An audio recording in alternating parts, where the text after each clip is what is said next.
welcome you to BeMoreNews.com, the news before the news, where we uncover the truth.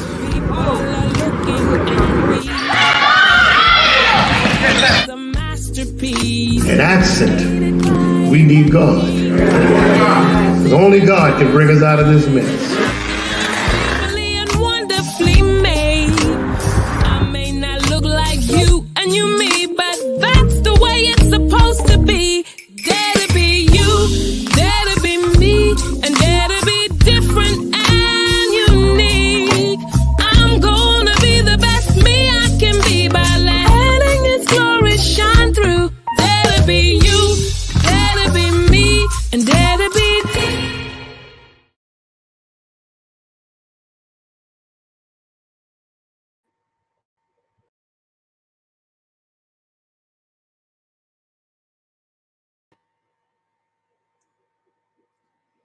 Good morning, everybody. Good morning, good morning, good morning. It's a beautiful day in the neighborhood.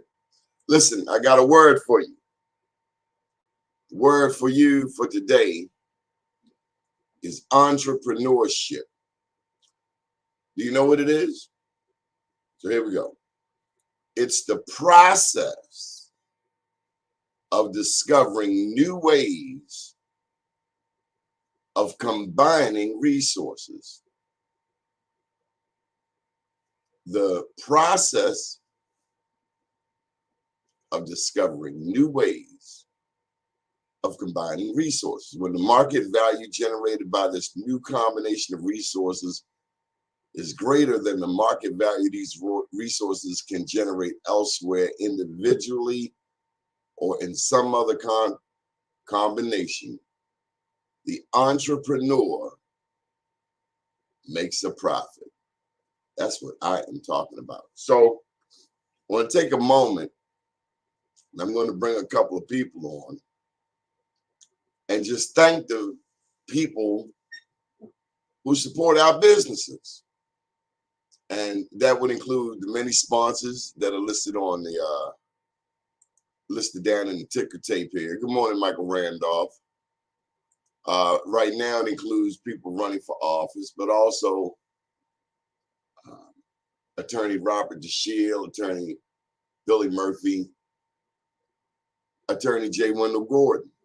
So we want to thank the people who support our businesses, because without them, we would not be in business. Joining us to discuss entrepreneurship, we have, first of all, this young lady, Lisa Pierce. Good morning, Lisa Pierce. Good morning. Good morning. And we also have Gregory Adams. Good morning, sir. How are you? I'm good, Mr. Adams. How you doing? What you Doing eating, great. Mr. Adams? Good morning, Mr. Adams. Good morning, ma'am. God bless you real good. That's a piece of gum. Oh, you want to get rid of that? You on the Donnie Glover show. You wouldn't chew it on CNN, would you? Look, it was being swallowed as soon as as soon as you pulled my name up. So where you from, Mr. Adams? I'm originally from Philadelphia.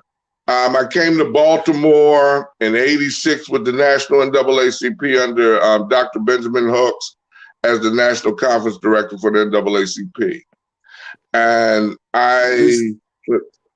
excuse me? I was just asking where you from. Where you from, Lisa Pierce? Born and y'all and gonna have to raised keep these cameras still. I'm going dizzy. Oh my God. Lisa, what are you doing? Keep your camera low. Where you from, Lisa? Born and raised in Baltimore. Okay. And Lisa, what's your business? So I'm the executive director of Celebrate Us Workforce Training and Second Life Academy. Okay. Mr. Adams, what's your business? I'm real estate and photography. Well, that's an interesting combination. Yeah. Let me go back to this definition. The process of discovering new ways of combining resources. Well, how in the world you combine photography and real estate? Very easily. Mm-hmm. Was doing the real estate, spent 28 years. And I started doing photography with your friend and mine, Mike Graham, with Heart and Soul magazine. And someone said, Greg, why don't you start taking photos of the houses that people are putting on the market? And I have since done that. And I'm the official photographer for the Greater Baltimore Board of Realtors. So it works very well.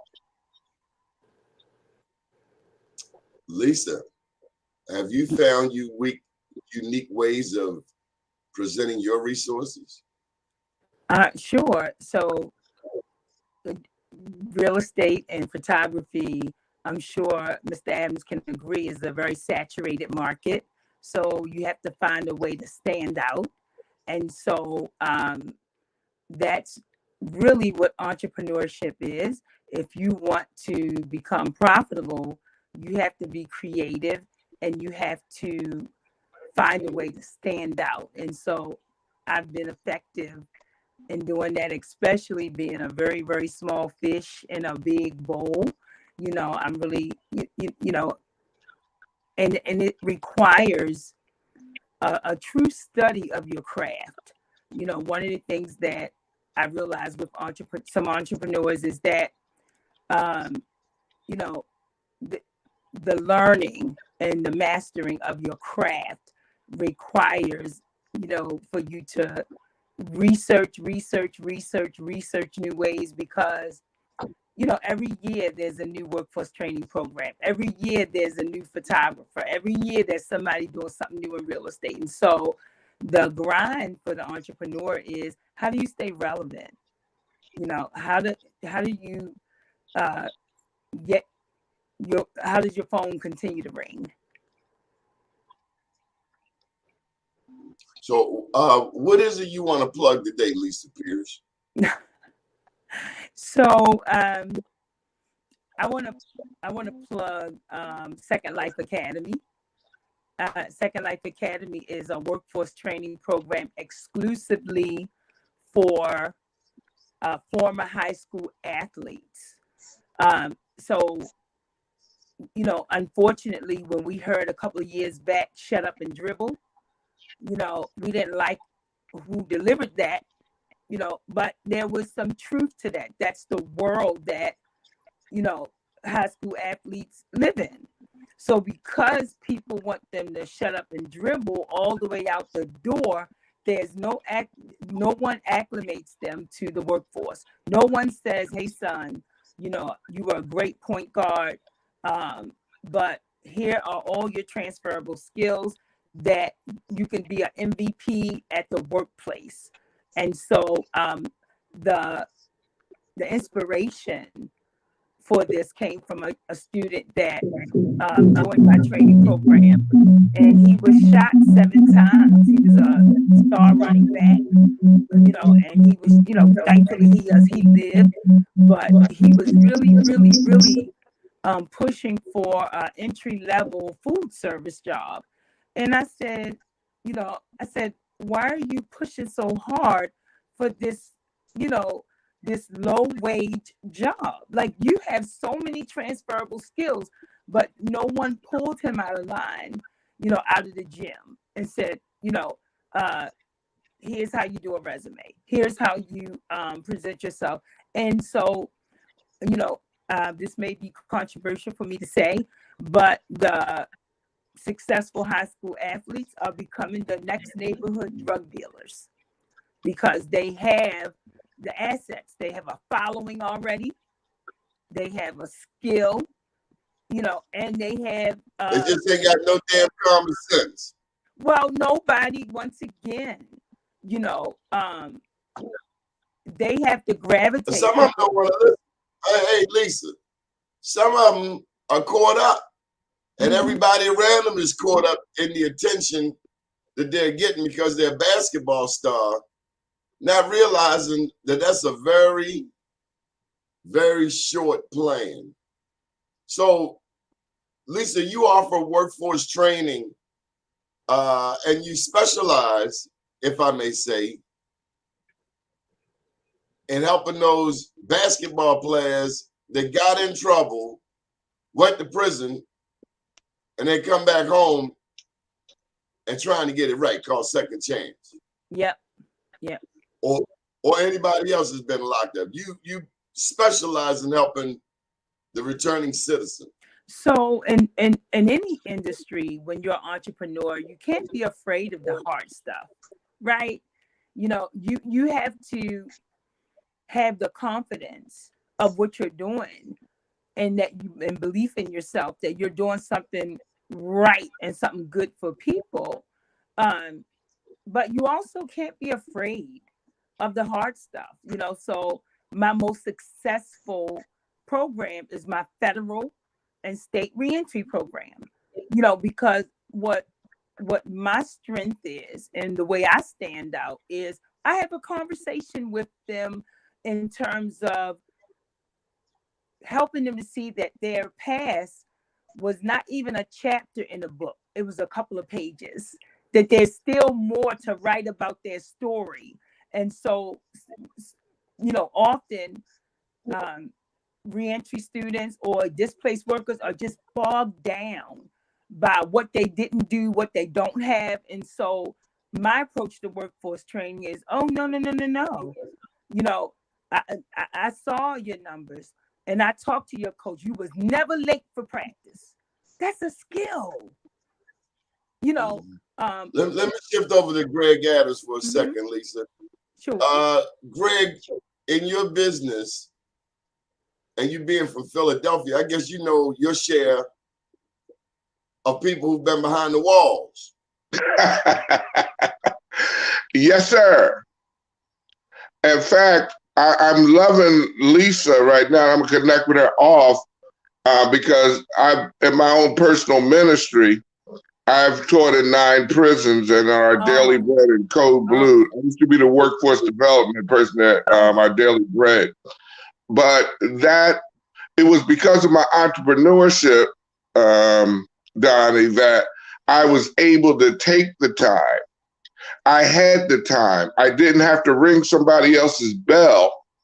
And I could devote walking into our Daily Bread from 9 to 12:30, 5 days a week, to do workforce development on the first floor. So I know Ms. Pierce knows what I'm talking about. I'm sure you probably do too. But from the behind the walls is real. You know, I've done 9 of them. Everything from Baltimore pre-release to Jessup to Brockbridge to Patuxent, even to the new juvenile center down there. And I've had a program now called What Do I Do After I Leave Here? So as Ms. Pierce was saying, you just have to have the confidence. And you know what Ms. Pierce was saying that she didn't say, but she was saying, is that she has a relationship with the Most High that allows her heart to open up for other people. And that's what it's all about. And that's how I've been managed to be in real estate 28 years, helping hundreds of families fulfilling their dream of home ownership, allowing them to see that they have greater, just because grandmama rented and mama rented and none of your cousins own anything doesn't mean you can't step up and step out and be great. So is home ownership something that you two have shared with your students before? Absolutely. What I taught them is how to own a home without perfect credit, where I was showing them how I had bought homes, 2 of which got eminent domain, with John Hopkins took them. But anyway, owner financing, so they didn't need perfect credit. Unfortunately, the market or the community that Ms. Pierce serves and I serve and have served, credit has not been taught to us. So I would show them how to go to a Miss Pierce who owns that house free and clear. It was her grandmother's house. And she doesn't really want it anymore anyway. So I come up and I said, well, look, I don't have the credit, but I've got 10% down and I'll pay you like it's rent, but I'll actually put it in my name and downtown it will change. and I will actually be buying it. That's called owner financing, as opposed to me going to Donnie Glover, who's with Bank of America, and securing a traditional loan. So can I speak to So, what Mr. Adams was saying? So Mr. Adams, Yes, ma'am. thank you so much for speaking on creative financing, Yeah. right? And so one of the things that I teach my students is that you don't have to achieve things by looking like everybody else, right? Correct. And so one of the biggest attributes in my program is inclusion, right? So everybody is on a Zoom call or in a classroom, but nobody knows where they came from, who funded them, right? And so you could be sitting next to somebody that just got out of federal prison for 12 years, Right. but that's actually the class superstar, right? So you get there with your own strengths and your own gifts, like you said, with home ownership. If you're Right. looking at my house on the outside, you don't know what my financing landscape is. Right. And so one of the arduous tasks that I have is trying to get students to see that you don't have to look like everybody else. Your path does not have to be the same path as everybody else. And so the only reason, so for example, we do creative funding for education. I get a lot of students that defaulted on student loans and they can't get financial aid, but they still have this dream to be a nurse, right? My job is to build your value and show you how to be an asset versus a liability so that someone would be honored to fund your education. And so thank you so much, Mr. Adams, for mentioning how, we as, African Americans, we're so gifted with creativity. Right. We all grew up in a house where we had a mother or a grandmother that could make. Okay, Lisa, I gotta steal my show back because you didn't hijack it. Hold tight. So here in the city of Baltimore, we got a violence problem. A lot of people want to shoot each other. People are shooting each other like they've never done it before here in the city of Baltimore. Nobody seems to understand what to do. And so it looks like both of you will have a whole new generation of students in the years to come at the rate it's going, if they even survive, if we even survive. Then what do you say to these young men that want to ride dirt bikes wherever they want? They want to sell dope, coke, and rock in front of the police. And who the hell even wants to be a police anymore? That's more like being an adult babysitter who calls the coroner after we done killed each other. What do we do about this burgeoning number of Black people in jail? And women, y'all don't get no break. Fastest growing demographic. What are we doing? This is 2022. We're moving backwards. We have disgraced Harriet Tubman, Frederick Douglass, and every other one of our ancestors. What do we do? Can I respond to that? So the first thing that you do is you apologize to that young person and you acknowledge that somebody failed you. Some adult somewhere failed you. They told you 2 or 3 times to go to school and they left it right there. And so, one of the things that is not spoken enough about is the accountability and the responsibility of who was surrounded by that young person when they were 6, when they were 7, when they were 9, when they were 11, and so the first thing I do to students that I come into contact with is that I apologize for a person not encouraging you, for not, telling you that you have gifts. I'm sorry that you felt that you had to engage in, maladaptive behavior to survive. Let me help you get out of survival mode and get you into success mode? Well, I do it a little different, actually, quite the opposite. I tell them that you are greater than you think you are. Mm-hmm. The failures of others are not yours. There's more in store for you if you believe. And I ask for the real kings to stand up because mine's primarily after the males. Mm-hmm. When I've gone into prisons and the shelters and McVets and Code Blue and 9/11 and all these other Maryland New Directions, I focus primarily on the males because, unfortunately, it's a disproportionate amount of services for men versus women. Women have more services. And recognizing that the father's voice is the most powerful voice in the house, the one that directs the little girl to make sure that man opens that door and that man pulls out that seat and that young man sees a man working and providing and not beating his wife, and bringing on a home and raising a family and being a protector. I tell them, will you stand for something, or you've obviously fallen for anything? But those days are over. I'm here now. I am set to help you. I'm not here forever, but I'm here for a while. You know, one of the things that was so crucial, I remember it was Jessup. And I started off telling them it doesn't matter who I am, where I'm from, because you have to be at the same level in order for people to receive you. And it says, I said, from the warden to the watchtower, everyone would be in jail if they got caught. Everyone, all of us. We'd have done something.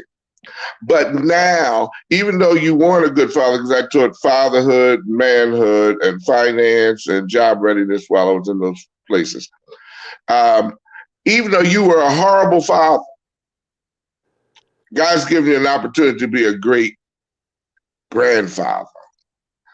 You can change and stem the tides.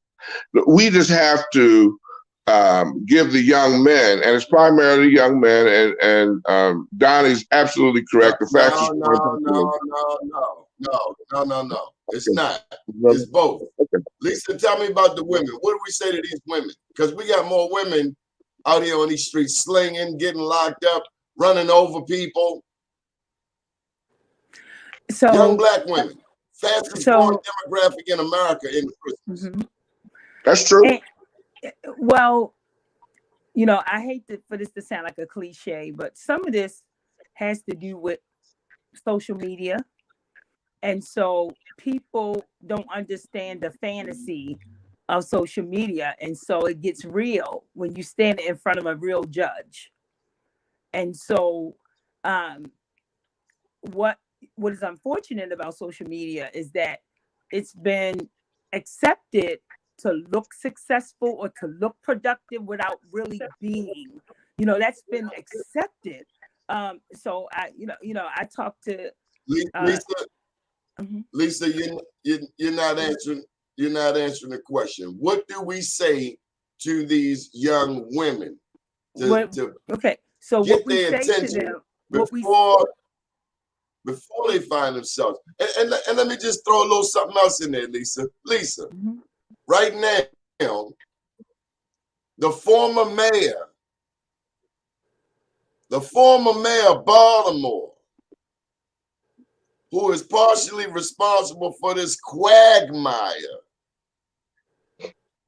we are in, this woman comes home and is celebrated. What in the hell are we telling these young people? Are we telling them that bad behavior is rewarded? Well, the messaging, I agree, is something that's very mission critical about what message are you sending. But you also have to look at accountability, right? And so we all have the heart to forgive people, you know, for their, you know, transgressions. But when you I'm talking about the radio station that gave this lady a voice, Lisa, Is that being well, accountable? well, Gregory well, Adams, help well, me out. Help me out, Gregory. I happen to agree with Donnie, because what it says You guys is just that sat here and told me. what it says is that you can do a crime, do the time, and then get a paycheck on the other end, and that's unrealistic in our community because you're normally, for lack of a better word, blackballed in your employment, in your voting, in your home ownership, in your family, certainly in the community. But yeah. Now I say something different to the ladies. To our young people? The young ladies have to realize. What message are we sending our young people? Oh, well, I mean, I think it's clear. It is the continuation of the slave mentality. It's continued. You know. So Donnie, what you gonna tell them kids over baby bookings? When you go to prison, you come home and get a show. I mean, I'm just wondering how that's going to work out. And who's going to hold the radio station accountable? Who's going to hold the radio station accountable? Nobody. So can I put this in a little bit? So we ain't learned a damn thing in 200 years.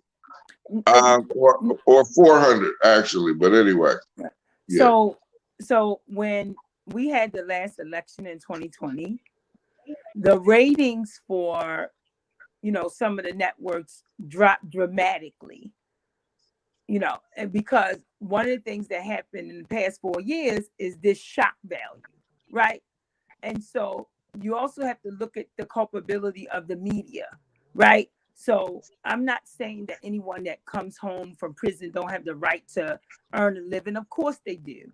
But you also have to understand the predatory nature of, the media, So, like I said, I'm not saying that you don't have the right to earn a living once you, come from a wilderness of sorts. But you also got to be mindful that, elements of the media can be predatory. They want that shock value. They want those ratings. And so people talk about Fox. All I'm saying is people talk about Fox all the time. Fox this, Fox that. I'm looking at this so-called black radio who is undermining the black community just as much. When you have fictitious characters who have betrayed the people, I think there ought to be a different conversation. The conversation ought to be, why are you talking? Why aren't you sitting down and shutting up and paying some dues over there, B. Gaddy, at the Fish Bowl,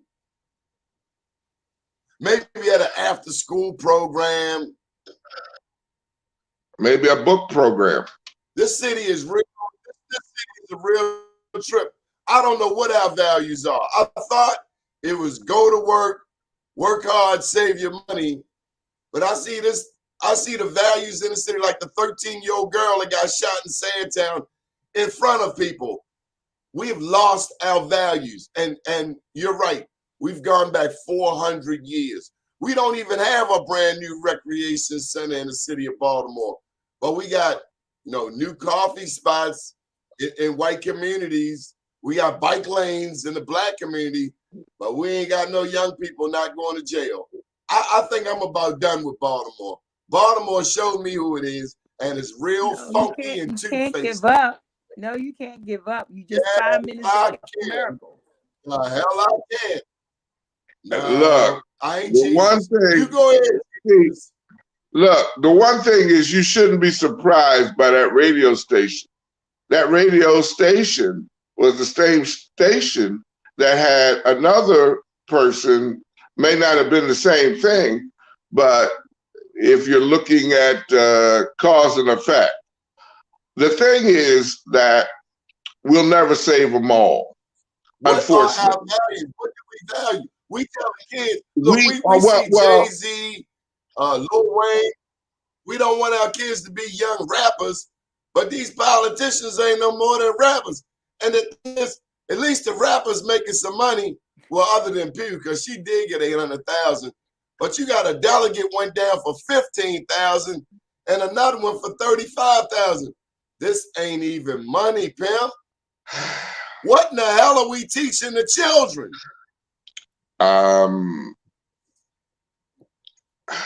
I've always felt that's why our cities mess up. And where the preachers at? Ain't one of you two a preacher? No, y'all ain't no preacher. Well, actually, I do. Where I'm actually a minister, but anyway.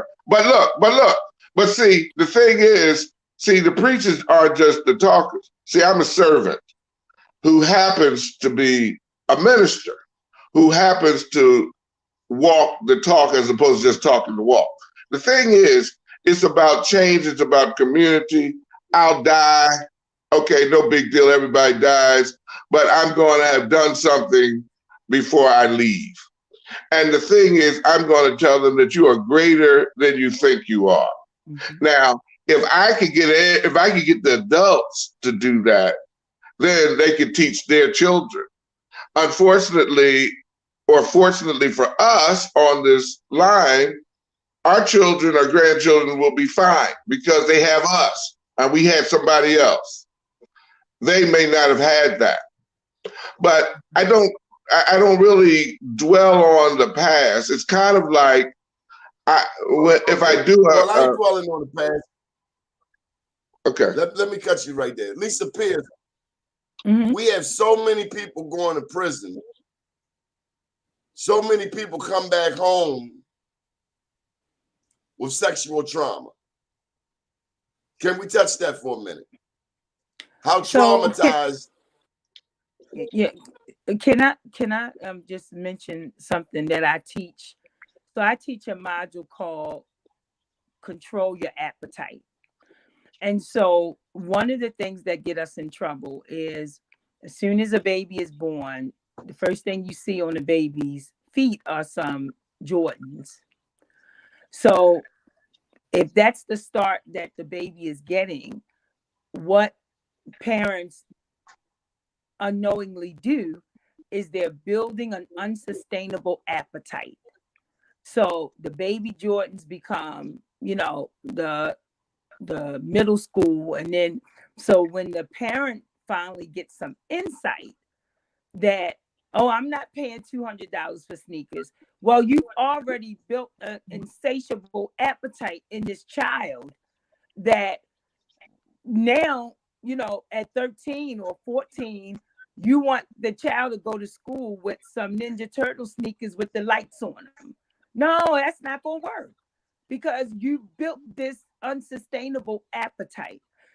We manage everything. They tell us to manage our weight, manage our, salt intake, manage our money, manage our time. But no one tells us to manage our appetite. And it's interesting because one of the things that helped me get out of my wilderness is that I learned how to live very small. I'm a newlywed, and one of the things that my husband really, admire about me, he said that you really don't have a lot of overhead. I don't, because when you are a servant, when you want to serve people, you need resources, you need access to things, but you can't be bogged down with things because of an unsustainable appetite. I run Celebrate Us the same way. Greg Adams, I see you over there smiling. I'm always smiling because I'm always smiling because when I hear stuff I like, I smile. If I hear stuff that I don't agree with, I still smile because I've learned something that I can learn something even if I disagree with it at that given point. I see. To me, Richard, we ain't got all day. Get to the point. Look, my point is, I feel spirit. See, the spirit of what my sister is speaking is so powerful that I don't have to agree with each of her words. I just agree with her spirit. And, you know, in going back to the original point, what do we tell our children, our grandchildren? Because I always told them the life you save may be your grandsons or your granddaughters. The fact that, you know, we need to be able to, which is the most ridiculous thing, that we don't have police in the school system with guns. That's crazy, because we let the young kids come in with guns. When I was in junior high school in Philadelphia, we had a cop in the school. You never thought anything different. In fact, you felt safer knowing that there was a Philadelphia boot cop in your junior high school with a gun, okay? And somebody was out front. We felt safer, all right? So, I mean, we had an elementary school teacher named Mr. Cameron Williams for the 5th and 6th grade, and he ain't need no gun. And the parents were in sync with the teachers. And so any dude that got out of line, Mr. Williams would G-check him. And he saved lives. But right. See, we forget that we have raised their children, and Cool. now they are trying to tell us how to raise our children. I'm going to say that again for the sake of history. We forget that our grandmothers and great-grandmothers and great-great-grandmothers in Virginia, South Carolina, North Carolina, Georgia, put their breasts in their children's mouths, fed their children, nurtured their children, taught their children how to count, how to speak. But now, these brainiacs are now trying to tell mama and daddy, truth be told, you know, what the deal is. And that's the problem. The kids trying to tell the parents what the deal is, and they done forgot what my daddy said and your daddy said. He said, I brought you into this world. I'll take you out of it, right? Take you out. Yeah. Unfortunately, our parents, our elders are not the elders that these young folks see. For generations, we have been deteriorating. We have an increase in murders, but a decrease in home ownership. We have an increase in crime, but a decrease in graduation. We are playing better for the slave master than the slave master's ever done us. He's never lynched us as much as we are killing each other. 300 in Baltimore, 700 in New York, 500 in Philly, 1,200 in Dallas, LA, you name it. And we are doing their bidding. They don't have to do anything else. We trip because a cop kills a black person, but we don't say nothing that a young man kills her grandmother and the grandkids, and we don't even have a vigil. Our priorities are misplaced. This universe and this earth is shortly coming to an end. It spoke of how the men will look like the women and the women will look like the men, and some will dance in a hypnotic trance. Look at our kids dancing in a hypnotic trance. Greg, you can't say that on this show. You can't say that people have taken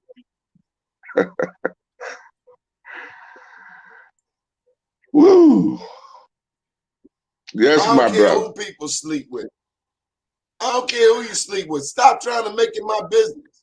And stop trying to tell my 5-year-old about your sexuality. Because my 5-year-old ain't thinking about sex.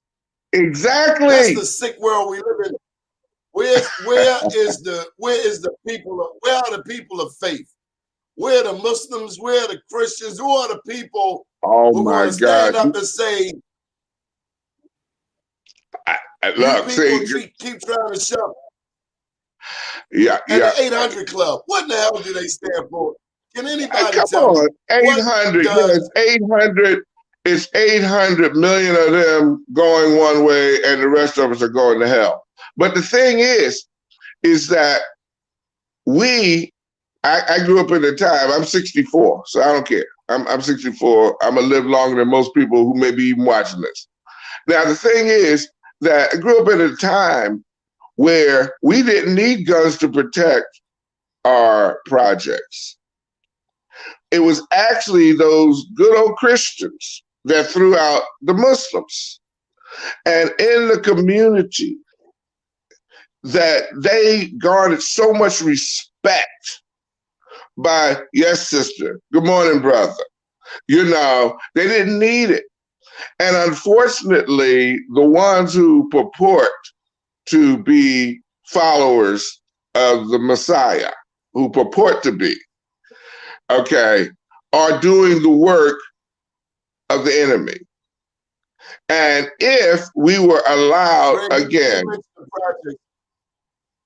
Greg, yes, you know sir. about the projects? Yes, sir. I'm what familiar. You know about the projects? Well, sir. What you know about the projects? I mean, you mean the ones in Baltimore, the ones in Philly, the ones in Detroit? What are you talking about? I've lived in New York. I see. I'm not just one-dimensional. This is not my own. Projects? Yeah, you know, the little tight rooms that they call a house. Yeah, and maybe about 30, 40 people on one floor and then 40 on the next and the next and the next. And depending on what city you lived in, determine how tall you were. Lisa, Excuse you know anything me? about the projects? Because he dancing around. Yeah, I was born and raised in Lexington Terrace projects, and proud alumni, success story from the projects. So I had a meeting. Well, I mean to tell you, I did not grow up in the projects, but I done been in some projects that look like condominiums, and I done been in some homes in Ashburton that look like what people think the projects look like. Mm-hmm. It don't matter where you live, it's how you live. I done seen people move from West Baltimore to Northwest Baltimore County, and instead of wanting to cut the grass, they want to pour concrete over the lawn. Black and white. I live in Sandtown. And while Donald Trump is talking about white supremacy, I'm seeing addicts in my alley that are not black. I'm seeing descendants of those with a 400-year head start in my community asking me for change. What in the hell is going on? Well, can I speak to? I got time. Can I speak to? You know, the exploitation, you know, of poor people, you know, and so when the opioid crisis was at its worst, and I saw a story where they were saying that people were coming from Carroll County coming to Baltimore, and it was because the people of Carroll County, the residents, the taxpayers, they weren't allowing that nonsense to happen in Carroll County. But Baltimore has been exploited, you know, and so instead of them saying, no, you stay in Carroll County where you live, you know, people continue to pile on the exploitation of Baltimore. I had a meeting recently, you know, about how construction companies get these $1 million contracts and they don't hire. If you drive down Russell Street, you'll see tags from Pennsylvania, California, Connecticut, because that's who they give the jobs to. So there's always been this institutional exploitation of Baltimore that is really, really, you know, frustrating, because how can we get better when we want better, but there's this element of exploitation that just, you know, erodes our confidence, you know, out. I would say that we don't want better. We're satisfied with the muck and the mire. And that's the reason why my message is always of a higher level, and the fact that you are valued more. Because Baltimore doesn't love itself. It hates itself. In fact, it's like that maggot, what was that, Funkadelics, the maggot head, America Eats Its Own. I know this is going back a little far for y'all. But Oh, I remember. that's the reality. It's a love thing or a lack thereof, because we don't care about each other. You know, we get upset over stuff that means nothing. And people are dying and are hungry. And see, so I stopped crying about it. I stopped regurgitating. I hate to rechew my food except with refried beans. So, that's the only thing I like is done over is refried beans, because talking don't get us nowhere. You know, action. I always tell people, do not mistake effort with effectiveness. They're two different things. You can march all day. In fact, our marches ain't even marches no more. Our marches are standing there. I grew up at a time of civil rights. I've been to all 3 million man marches. Excuse me? Let's get to some solutions. Okay. Let's get to some solutions. Lisa Pierce. Got it. All right, Lisa first. Lisa Pierce, come on. So one approach is to capture children at a certain level in terms of implementing morals and values and a foundation, because once that seed is not watered, once it's not nurtured, there's no conscience. And so that is easy for someone to kill when they don't have a conscience. One of the things that is a signature with my workforce training program is that every Friday, the students have to give back to the community. They have to do something to contribute. And the reason, that's a big part of the landscape is because you have to capture a person's empathy and compassion. Because I agree with Greg that it's a love thing. Lisa, I thought you were going to plug your company. No, it's not necessary for me to plug your company. Celebrate Us. My goodness, I've been so blessed by God. I have a wonderful, Lisa, I want you to plug your company. So if I plug my company, I want people to Can I run my show, Lisa? Sure, go ahead. Lisa, can I run my show? Okay, I need Please, you to plug. Please do. The training program. So, like I said, Plug Celebrate Us and Second Life Academy. Come as you are. Don't think that what you've done in your past, like nothing, students sometimes want guarantees. No, the only things you get guaranteed is the things you work at. So, but if you come to Celebrate Us, come as you are, and let's Lisa, you're not being helpful. Lisa, what is your phone number? Lisa, no. What is your phone number? People need your help. I'm not here for that. I'm here, to uplift you and your guests. This is my show, Lisa Pierce. Lisa Pierce, how can people get in touch with your company? Stop playing. It's 9:48 in the morning. I done had Gregory Adams, Lisa Pierce. How can people get in touch with you? All right. So celebrateusworkforcetraining.com. All right. Now for Greg Adams, and I'm here on the ring. For me,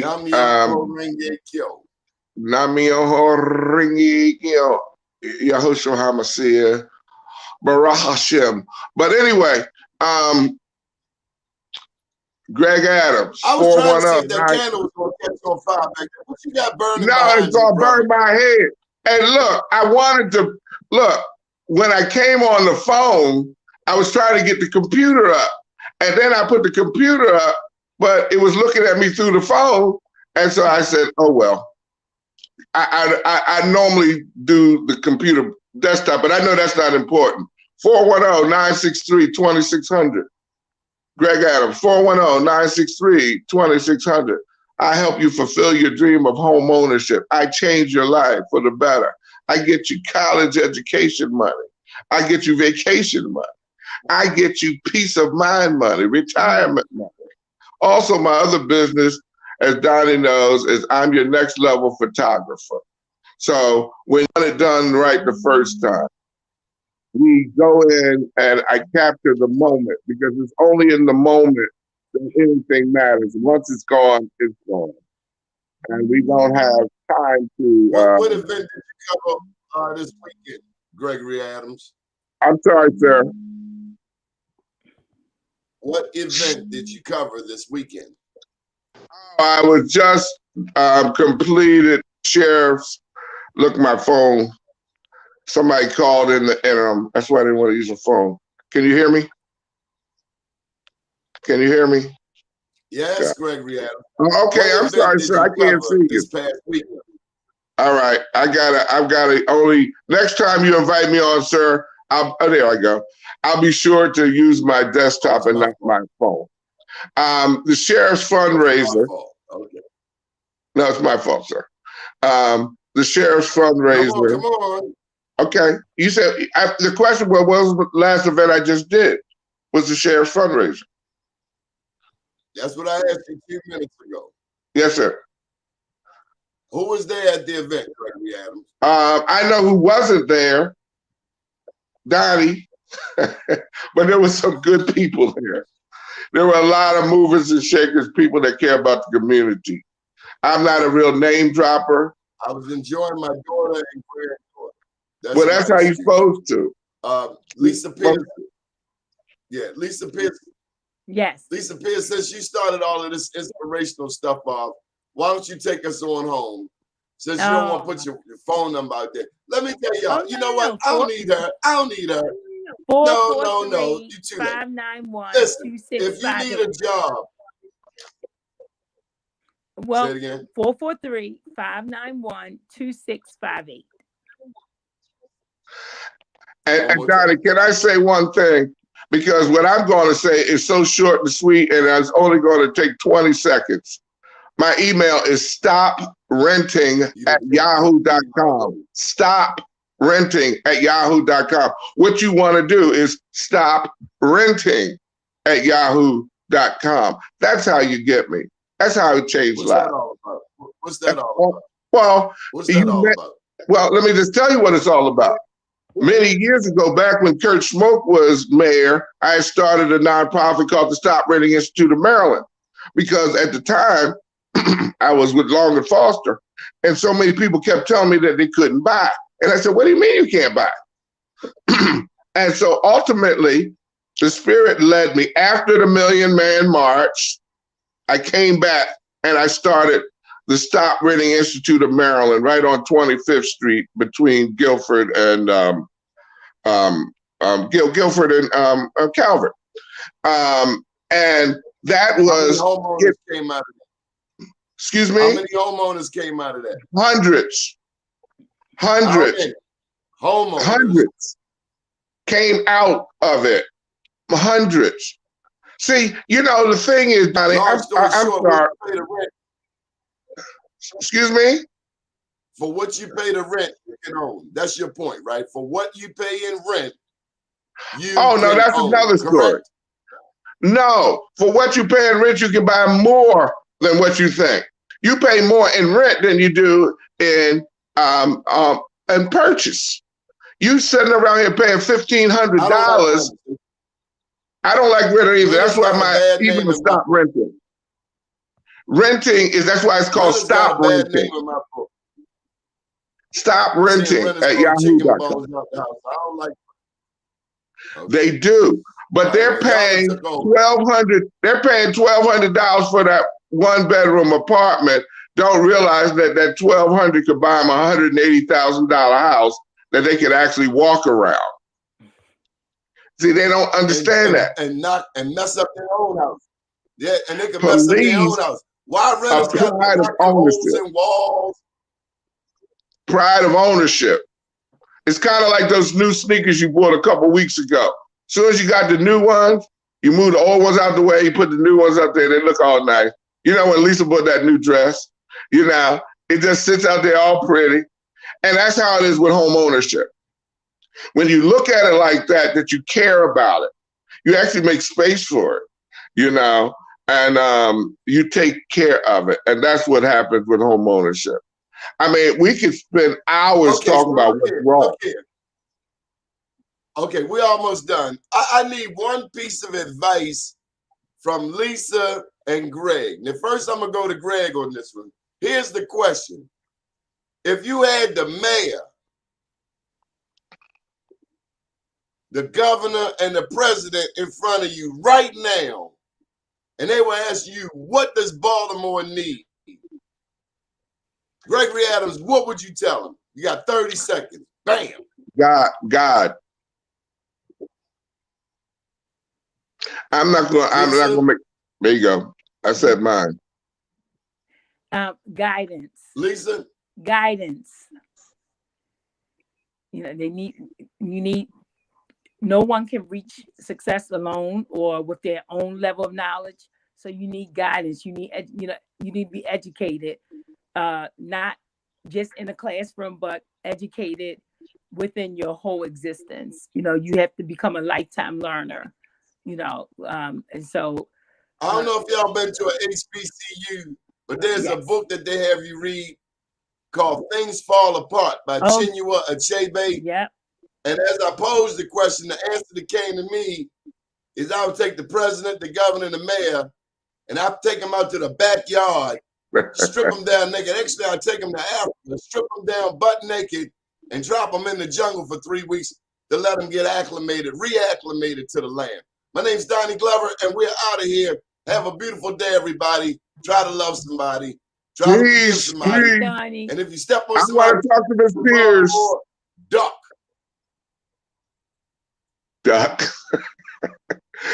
All the time. Come